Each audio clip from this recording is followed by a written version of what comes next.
Terapias em Gotas. Um oferecimento Espaço Terapêutico Tranquilamente.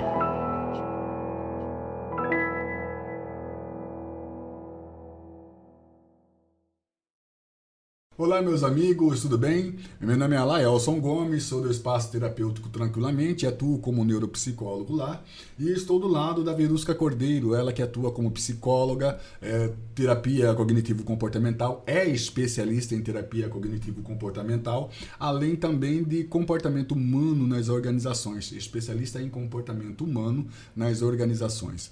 Hoje a gente vai falar sobre um tema que é comum a todos, muito embora a maioria das pessoas não pense a respeito, até porque o tema tem tudo a ver com o não pensar a respeito, né?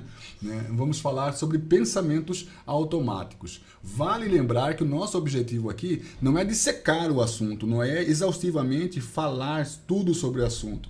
O objetivo aqui é mais fazer um bate-papo, levar para algumas pessoas essa consciência de que, se não todos, a maioria de nós temos, não é só uma questão para aquelas pessoas que sofrem de transtornos psicológicos, né? Mas como a gente pode trabalhar na ideia de controle, numa ideia de minimização de danos talvez causados por pensamentos automáticos negativos. É claro que isso não vai ser falado num podcast só. Nós vamos fazer uma sequência de podcasts sobre o assunto, porque é um assunto que vale a pena a gente conversar, né, Verusca? Sim, com certeza, Laelson. É um prazer estar aqui com vocês. E o nosso tema de hoje é sobre os pensamentos automáticos. O que são esses pensamentos automáticos? Eles fazem parte da nossa vida, é como o Laelson falou, independente de você ter patologia ou não, né? Você tem os pensamentos automáticos. O que são eles? São aqueles que vem primeiro, né? Então eu sempre digo assim, pensamento automático é o que vem primeiro. E ele às vezes vem recheado, vem com cobertura, vem com tudo.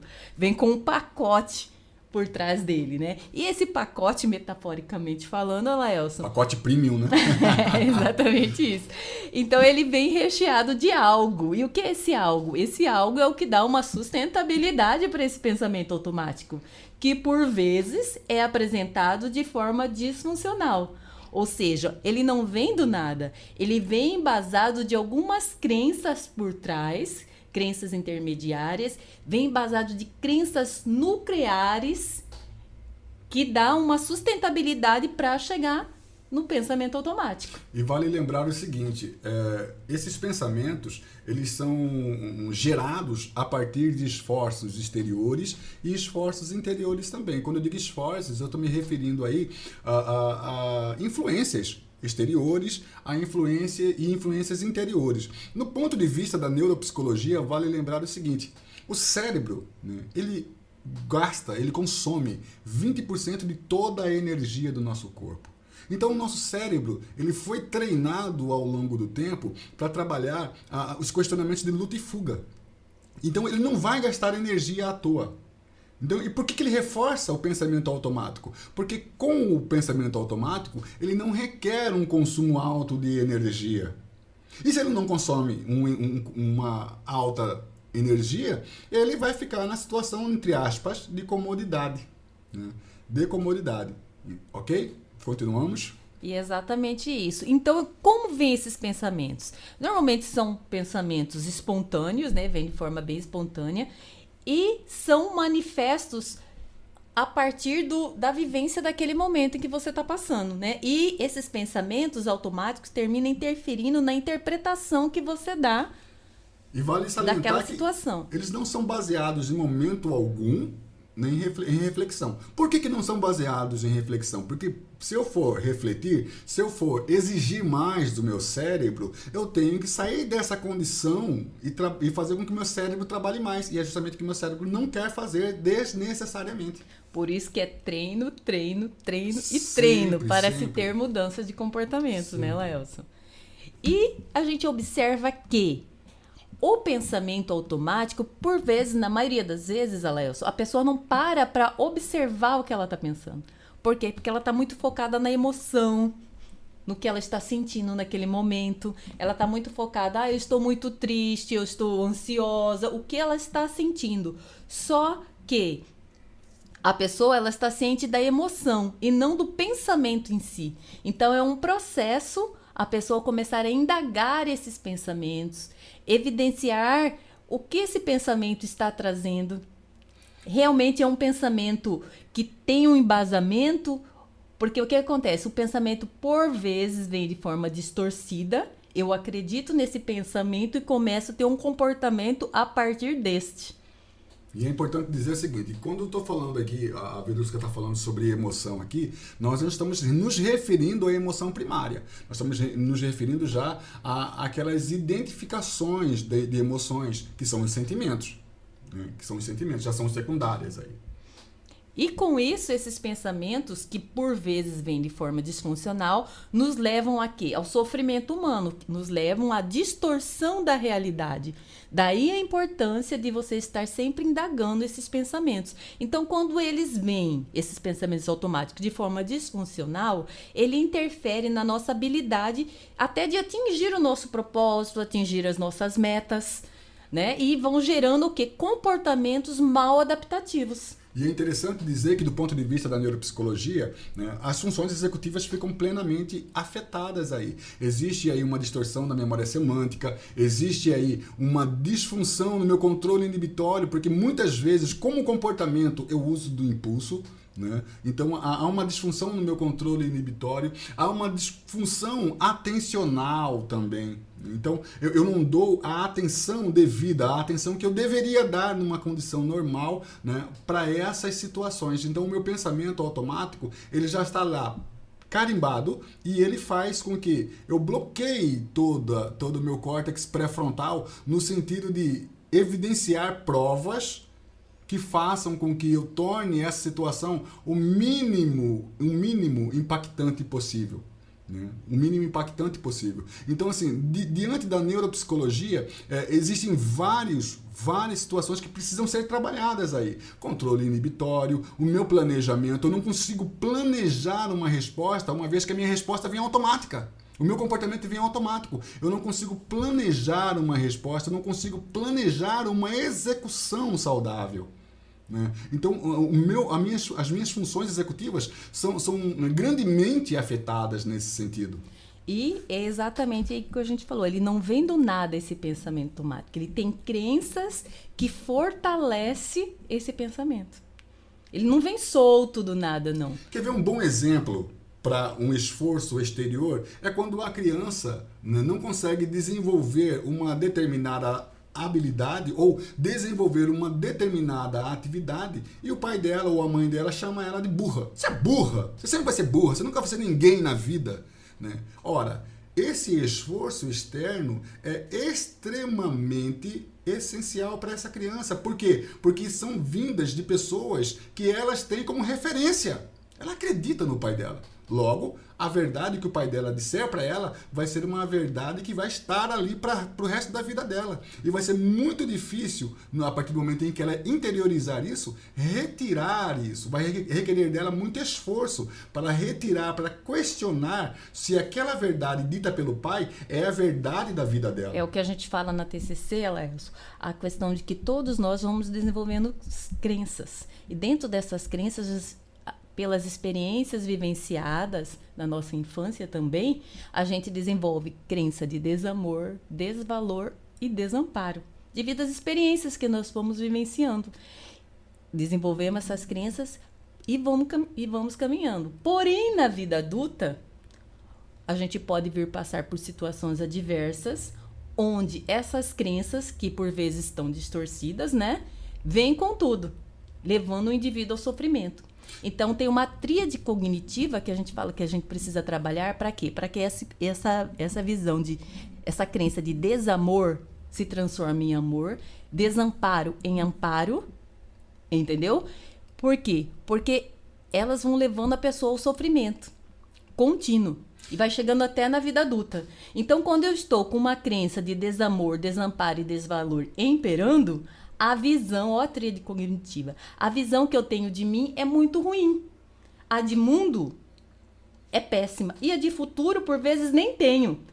E aí é o que a gente vai trabalhar em outros podcasts, a importância da estruturação cognitiva. Ou reestruturação dela. Exatamente. Para quê? Para que a gente mude esse processo, porque eu mudando esse processo, a visão que eu passo a ter de mim é outra, de futuro eu já começo a visualizar. Só um pouquinho. Você estava falando, Verusca, sobre essa reestruturação, a importância da reestruturação cognitiva. De novo, olhando pela neuropsicologia, eu volto de novo a colocar aí a importância, né, das minhas funções executivas em pleno funcionamento. Uma vez que, para eu reestruturar, ou para eu me reestruturar cognitivamente, eu vou requerer aí de uma memória semântica saudável, de um foco atencional diferenciado, né, de uma melhor percepção, né, de uma melhor reação, de uma melhor resposta. Ou então, o que eu quero dizer com isso? É muito importante que eu coloque em ativação da melhor maneira possível todo o conjunto de elementos que estão presentes no meu córtex pré-frontal para isso, né? É muito importante para essa reestruturação cognitiva. Mas é claro que o tema reestruturação cognitiva é um outro tema para um outro pôr de sol, para um outro podcast, né? Pois é, Laelcio. E esses pensamentos automáticos, às vezes, também vêm em forma, em forma visual. Não verbalizada, né? Exatamente. Ou seja, você já faz todo um cenário e aí ele vem com com várias distorções, catastrófica, negativa, muitas distorções uma por cima da outra. Vale lembrar que eu faço uma sequência. E a sequência é, eu tenho uma emoção, eu transformo essa emoção num sentimento, onde eu posso identificar essa emoção. Eu tenho, depois, um pensamento sobre esse sentimento e, consequentemente, eu tenho um comportamento em relação a esse pensamento. E tudo voltado para uma situação, que pode ser uma situação pessoal, uma situação familiar, uma situação profissional. Sempre vai existir um contexto. E quase sempre eu estabeleço um link entre eles, né? Exatamente. Lembrando também que, por vezes, o pensamento automático ele pode estar correto. Nem sempre o pensamento automático está disfuncional. Às vezes ele está correto, porém, a conclusão que nós tiramos dele, ou seja, a interpretação que nós temos dele, é que é distorcida, né? Então, vamos dar um exemplo aqui aleatório. Meu esposo, aqui a Laelcio, pediu para eu fazer algo para ele. Eu não fiz. Veio o pensamento, eu sou uma pessoa muito ruim, o Laelcio faz tudo que eu penso, ele já faz, ele me pediu isso, eu não fiz, eu sou muito ruim. Como que eu posso não valorizar o meu esposo? Ele é uma pessoa tão boa para mim.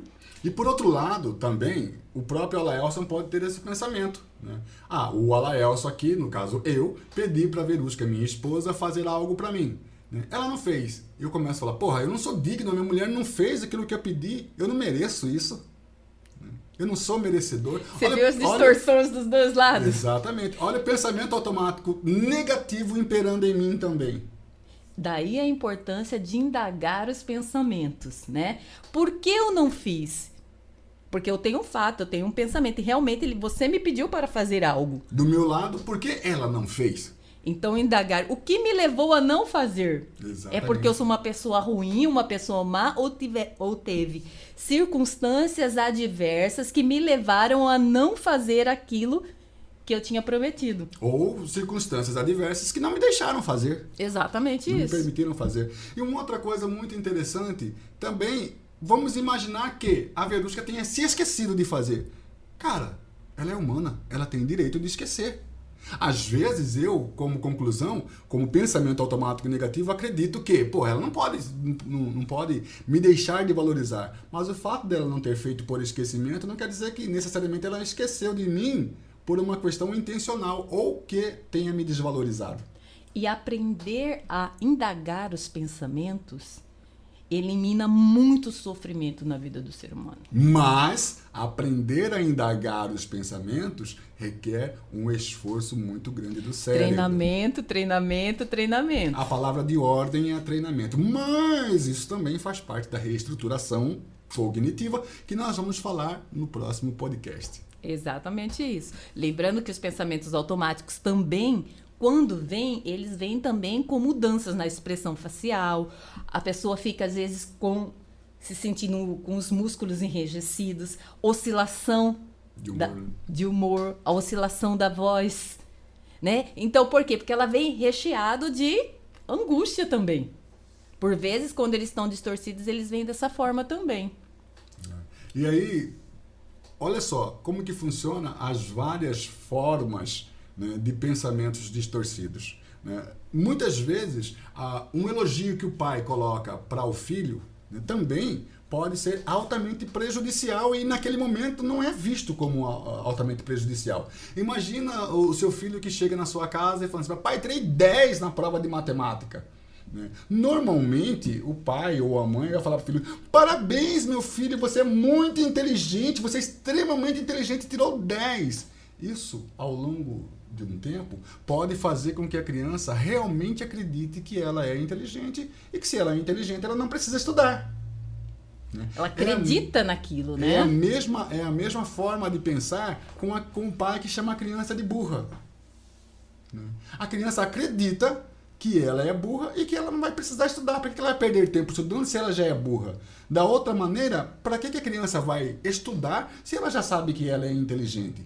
Acontece que, né, quando essa criança inteligente, ou dita como inteligente, se vir, né, numa situação em que ela não soube lidar com determinado tema, né, ela pode criar uma frustração e não saber também lidar com essa frustração, porque ela não admite dentro dela, né, ter um fracasso. Lembrando que ter fracasso não é ser fracasso, tá? E a visão disfuncional: eu estou desapontando. Como eu posso desapontar meu esposo? Como eu posso desapontar meus pais? Exatamente. Né? E aí você trouxe essa questão do elogio, Laelson. O elogio faz parte, é importante? Sim, é muito importante. Mas a forma que você coloca pode causar prejuízo a longo prazo. Mas nós não vamos dar a resposta agora, porque essa resposta vem no próximo podcast, na reestruturação cognitiva com respostas adaptativas. Tá certo, Léo. Então até o nosso próximo podcast. Vocês vão ficar com gostinho aí, tá? Né? Até o nosso próximo podcast. Lembre-se de nos acompanhar pelas nossas redes sociais. Nós estamos no Facebook com o Espaço Tranquilamente. Nós estamos no Instagram com o espaço _ @espaço _ tranquilamente. Nós estamos no WhatsApp, você fala com a gente na hora que você quiser, 65 99958 1900 e 65 98441 7438. É claro que esse na hora que vocês quiserem foi exagero da minha parte aqui, né? Não leve isso para um pensamento automático, tá bom? Um abraço, fiquem com Deus, meus amigos. E até o nosso próximo podcast. Reestruturação cognitiva. Respostas adaptativas. Até lá! Terapias em Gotas. Um oferecimento Espaço Terapêutico Tranquilamente.